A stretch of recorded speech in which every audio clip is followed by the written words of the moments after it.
Hello guys. तो एक बार फिर से स्वागत है आपका हमारे यूट्यूब चैनल में। तो आज की इस वीडियो में हम बेसिकली डिस्कस करने वाले हैं कास्टिंग प्रोसेस के बारे में। गाइस, कास्टिंग प्रोसेस जैसे कि आपको पता है हमारे प्रोडक्शन एंड मैन्युफैक्चरिंग इंजीनियरिंग जो मैकेनिकल या इंजीनियरिंग से रिलेटेड है, तो उसमें बहुत ही इंपॉर्टेंट टॉपिक है कास्टिंग प्रोसेस। तो आज की इस वीडियो में हम लोग डिस्कस करेंगे कि बेसिकली कास्टिंग प्रोसेस क्या होता है और वो उसका बेसिक प्रिंसिपल क्या होता है, क्या इसके इंपॉर्टेंट पार्ट्स होते हैं, और फिर लेटर ऑन वीडियोस में हम लोग डिस्कस करेंगे different different types of the casting processes. तो गाइस, कास्टिंग प्रोसेस को समझने में जैसे कि सामने आपके सामने एक लेआउट मैंने बना रखा है, बेसिक डायग्राम है ये कास्टिंग प्रोसेस का। तो कास्टिंग प्रोसेस में होता क्या है, कास्टिंग प्रोसेस बेसिकली एक ऐसा प्रोसेस है जिसमें आप क्या करते हैं, कोई भी मेल्टिंग अगर आपके पास मटेरियल है मोल्टन कंडीशन में या पिघला हुआ कंडीशन जिसको हम बोल सकते हैं, उसमें बेसिकली क्या होता है कि आपको उस मोल्टन मटेरियल को किसी कैविटी में फिल करना होता है, और कैविटी में फिल करने के बाद आप अपने डिजायर्ड शेप, जो भी आपको चाहिए होता है डिजायर्ड शेप, वो बेसिकली आपको उससे मिल जाता है। तो इसमें बेसिकली जनरली जो यूज करते हैं वो मटेरियल्स यूज करते हैं, और इसके अलावा वैक्स भी यूज हुआ करते हैं इसमें।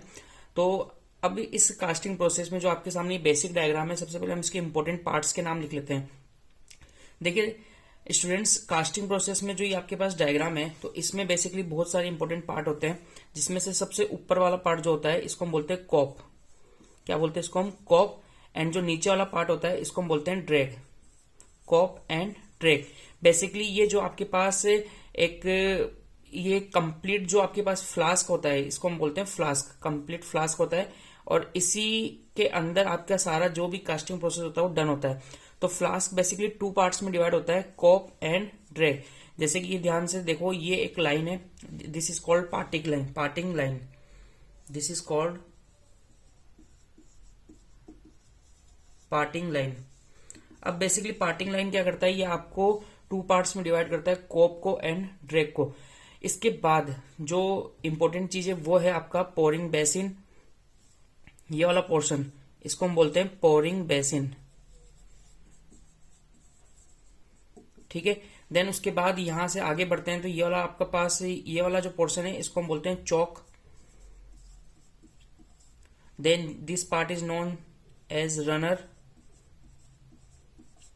आगे की तरफ आप जाएंगे तो ये वाला जो पार्ट है इसको हम बोलते हैं वेंट। मैं एक बार सारे नाम मेंशन कर दूं, उसके बाद आपको जो इसका वर्किंग है वो आपको समझा दूंगा। देन उसके बाद this is called riser.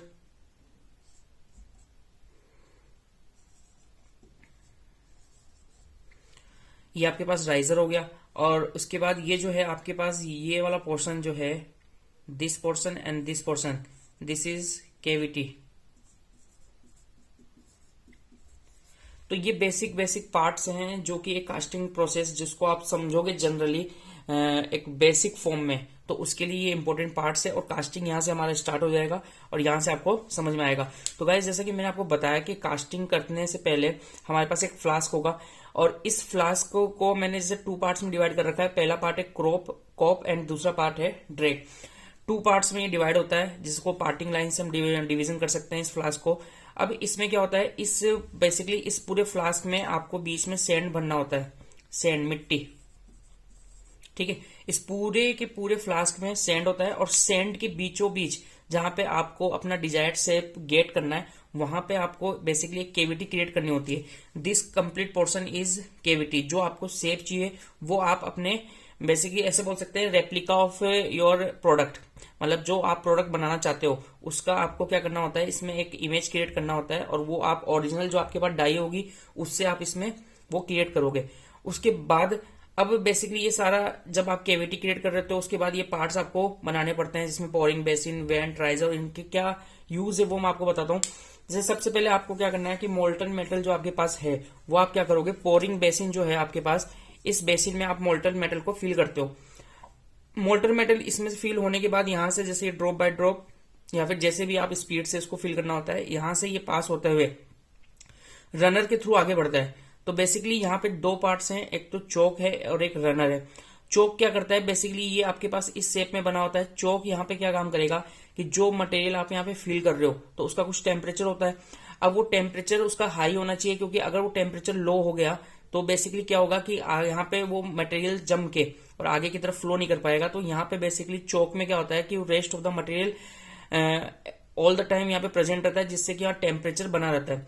Temperature बने रहने के कारण से इस चोक का यूज किया गया है। रनर क्या करेगा, रनर उस मोल्टन मटेरियल को आगे आपकी केविटी की ओर फ्लो करवाएगा।